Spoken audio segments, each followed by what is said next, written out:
Let me ask you something. If you stopped posting on social media tomorrow, would it actually affect your sales?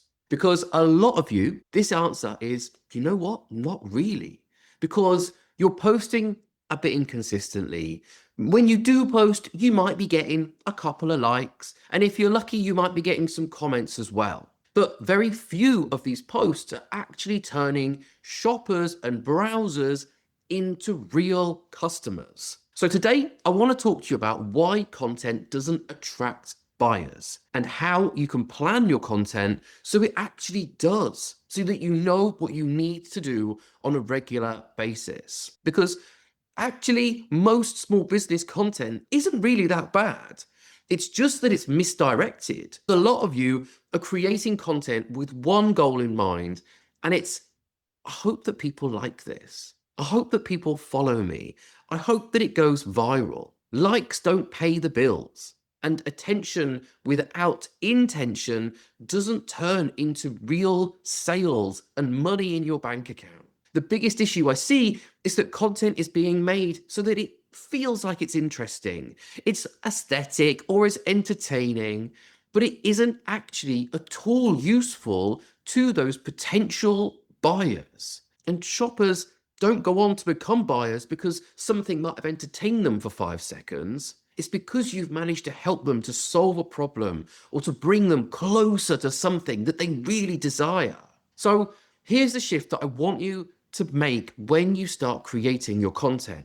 Is to stop creating content to be noticed in the hopes to go viral. And it's actually to start creating content to be needed and show those shoppers just how valuable what it is you're selling is to them. Buyers follow people who understand their problems. They explain things clearly and they make their decisions feel easier. And that is why content that attracts buyers usually answers a question that's been going through their minds, a thought that they might be in right now.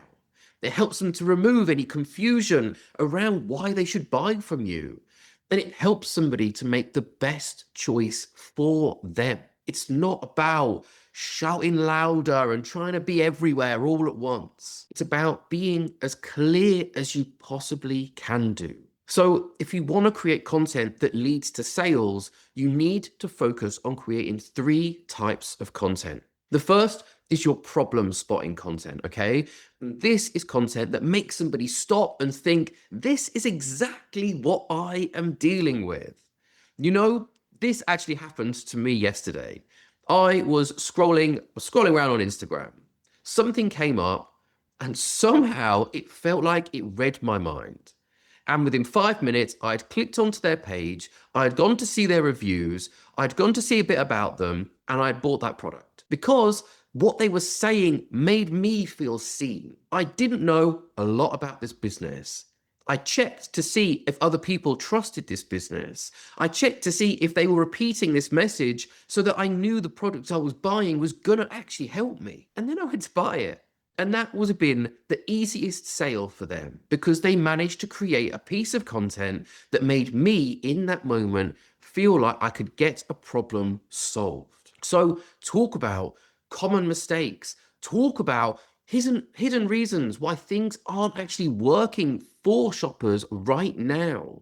Start calling out habits that are holding people back from achieving the goals and the desires that they really want. This helps you to build trust because people feel seen and not necessarily get sold to. The next type is decision-making content because a lot of shoppers actually get stuck because they don't know what else they should be doing. It's not because they're not interested, but it's because they don't know what they should focus on. It's because they don't actually know what matters right now to them to get the result that they want. And actually, they don't know what they should be ignoring as well. The content that you create here needs to help them to decide where they should put their energy, what it is that they should prioritize right now, and what will actually help them to get the results that they are looking for, the thing that's going around in their head. When you start speaking more clearly, it helps buyers act faster than any hype or any trend that you're jumping onto. And the third type is outcome-led content. And not, here's what I do, but here's what helps you to achieve. Remember, right? Every single person sees things and says, what's in it for me? How is this going to benefit me? Although it might be great for you, they want to know, okay, well, why is it good for them as well? Buyers care about their outcomes. They don't care about more information. And if your content doesn't clearly point to this end result, you might get attention. You might get some likes. You might get some comments, but it won't get the action that you're really wanting. And the whole purpose of you spending your time, your energy, your effort on creating this content in the first place. So here is where planning comes in, right? Because instead of asking yourself, what should I post today?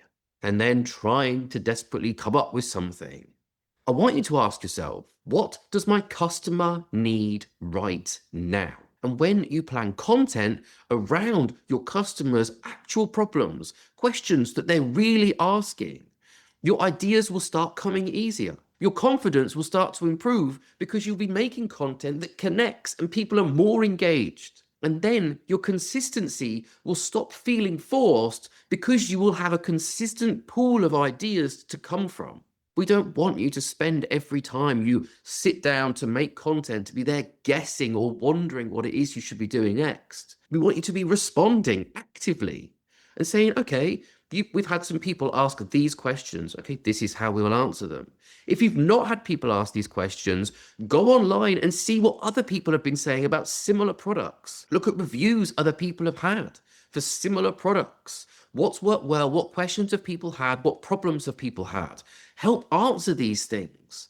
Be active. So here is your task for today. And you know what? If you actually do this, it will help you so much. I want you to write down 3 problems that your customers regularly talk about or ones that you have seen that they struggle with for one particular product or service that you offer.